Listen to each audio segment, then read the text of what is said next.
Hi everyone and welcome to my channel.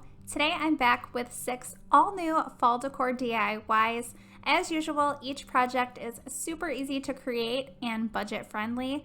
I really hope that you enjoyed today's video. If you do, please be sure to give it a thumbs up. Now let's go ahead and get started.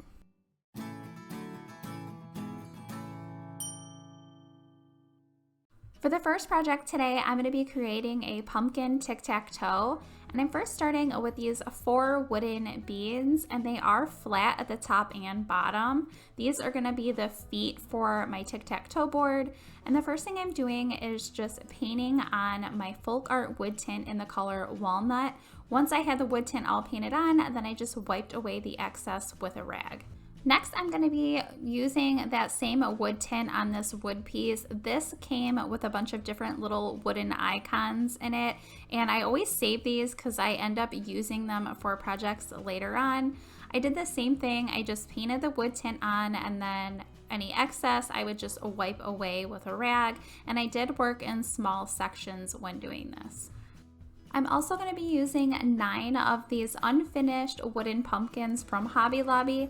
5 of them I'm going to be painting with my folk art acrylic matte paint in the color Pueblo, and then I'm going to be painting the remaining 4 of the pumpkins with my Waverly chalk paint in the color Plaster. Then for the stems on all 9 of my pumpkins, I'm using the color Raw Sienna, and it is from Folk Art, and it is a matte acrylic paint. Next, I'm getting my wood beads placed exactly where I want them to be before I start attaching them, and then to attach them, I'm using hot glue.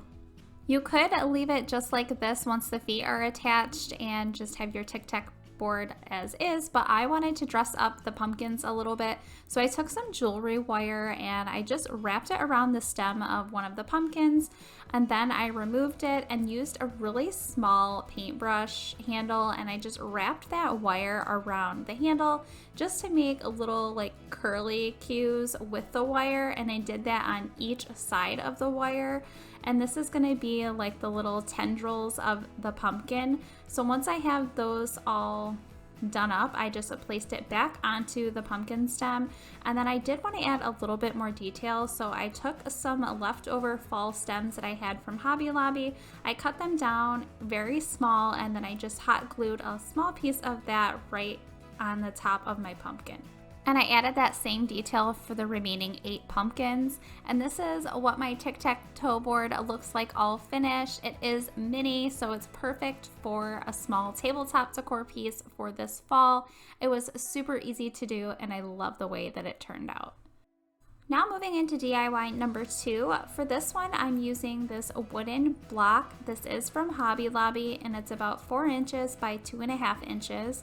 I'm also using a couple of these wood strips, also from Hobby Lobby, and I've already cut them down so that they will be framed around my wood block. Then for the strips, I'm using my folk art wood tint in the color walnut. I'm painting the wood tint on and then just wiping away the excess with a rag like I always do, and I did this for all 4 of the strips. Then I painted my wood block with my Waverly chalk paint in the color Plaster, and I only had to do 1 coat of this paint. Once the paint was dry, I then started attaching all of the wood strips around the edges of my blocks to form what will look like a frame. Now that I have my frame attached, I am going to be using this Thankful pumpkin stencil. This is from Amazon, and I will have it linked down in my description box. It is a little bit too large for me to place inside of the frame, so I just cut the stencil down a little bit.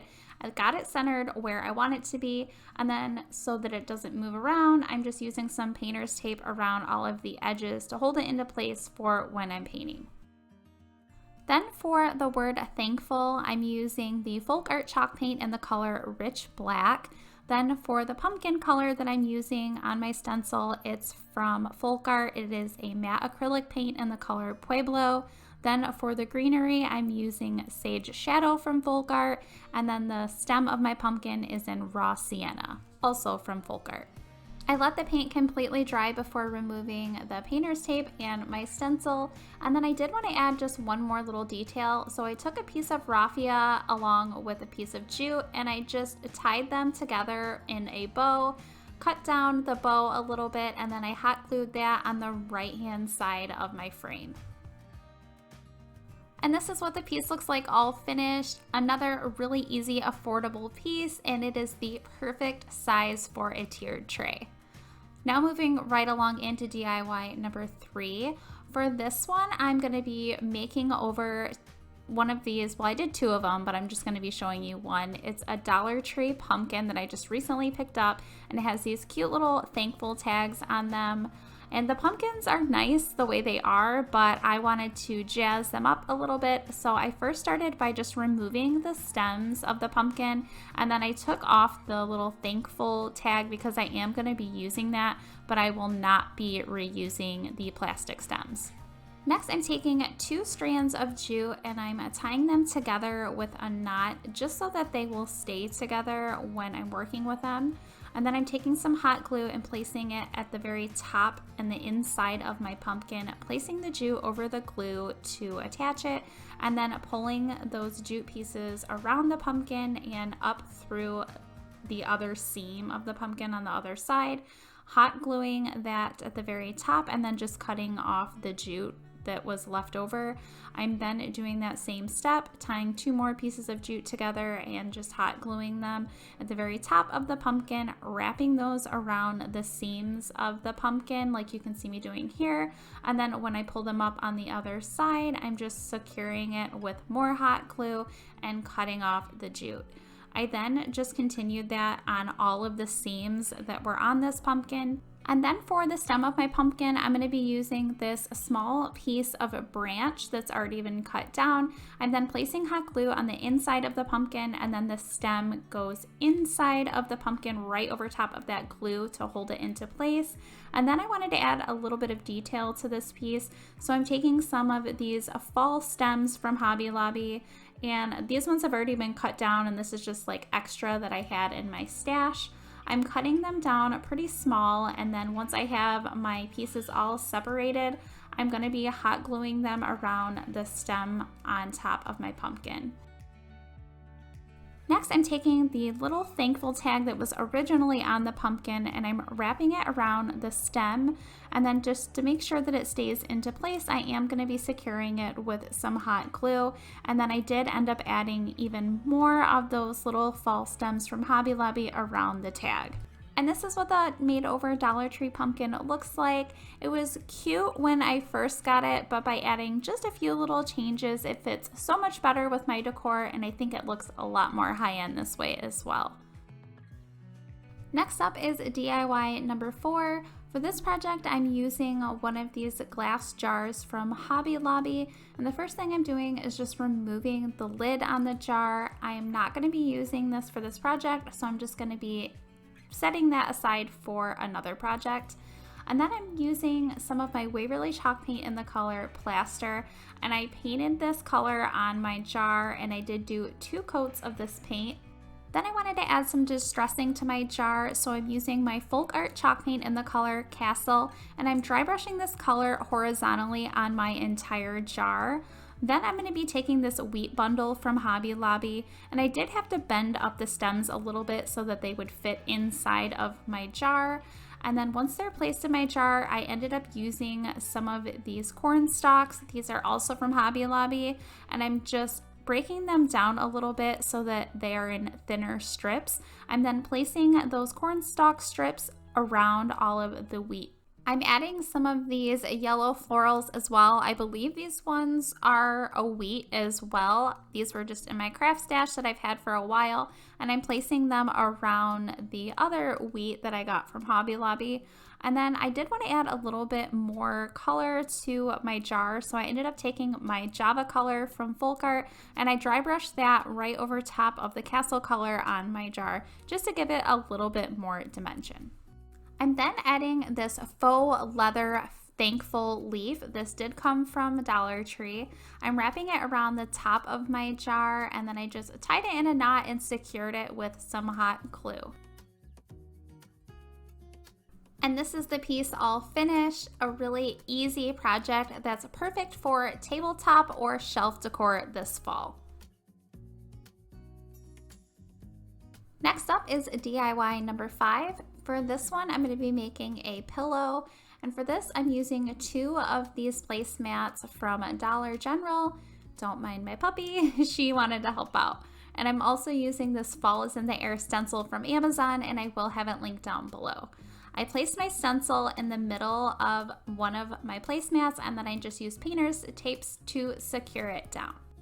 Then for the paint color, I'm using my Folk Art chalk paint in the color Rich Black. And anytime that I'm stenciling on any kind of fabric, I always make sure that I use very small amounts of paint. I always just build the paint color up, and that prevents any bleeding underneath. I'm letting the paint completely dry before removing the tape and the stencil. I'm then taking the first placemat and I'm putting that down with the back of the placemat facing up, and then I'm placing the one that I just stenciled on down on top of that. I'm making sure that all of the lines on the placemats are even and exactly in the same spot, and then I'm taking some hot glue and I'm starting to just glue those 2 placemats together. You could use a fabric glue if you wanted to. I'm just using hot glue today. Or you could also sew these together if you are good at sewing. I personally am not, so I'm just using some hot glue today. So I did 3 sides glued together, and then one of the ends I left open, and that is where I'm going to be filling with polyfill. You can get polyfill at any craft store, or you can even buy it from places like Walmart as well, or Amazon.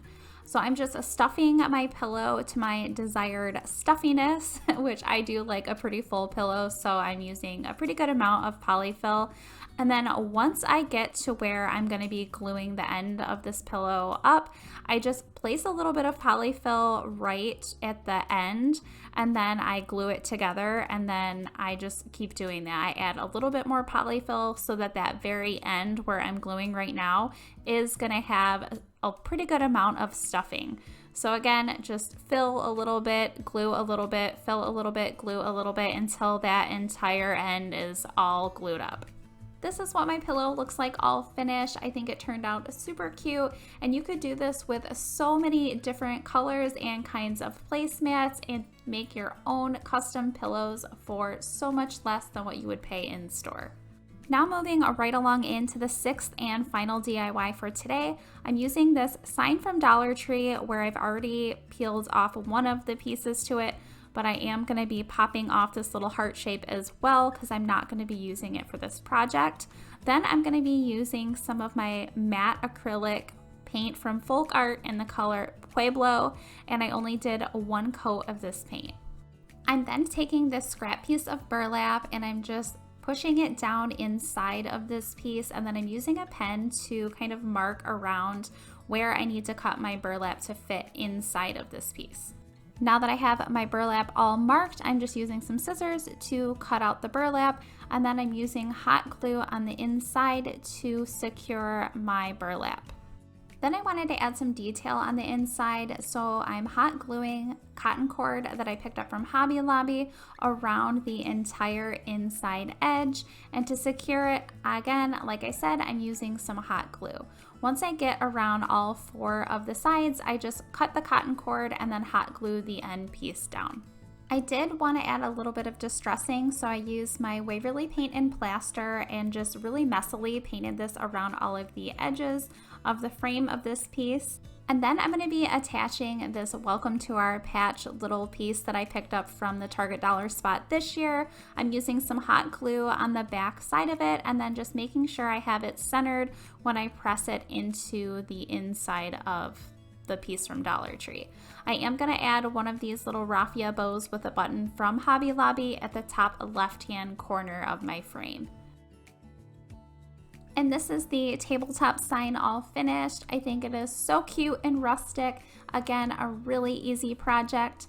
I hope that you guys enjoyed today's video as much as I enjoyed creating it. If you did, please be sure to give it a thumbs up. If you're not subscribed, I hope that you will consider subscribing. Please be sure to hit the notification bell so that you don't miss out on any of my future videos. And I would love to know in the comments below which project from today was your favorite. Thank you so much for watching.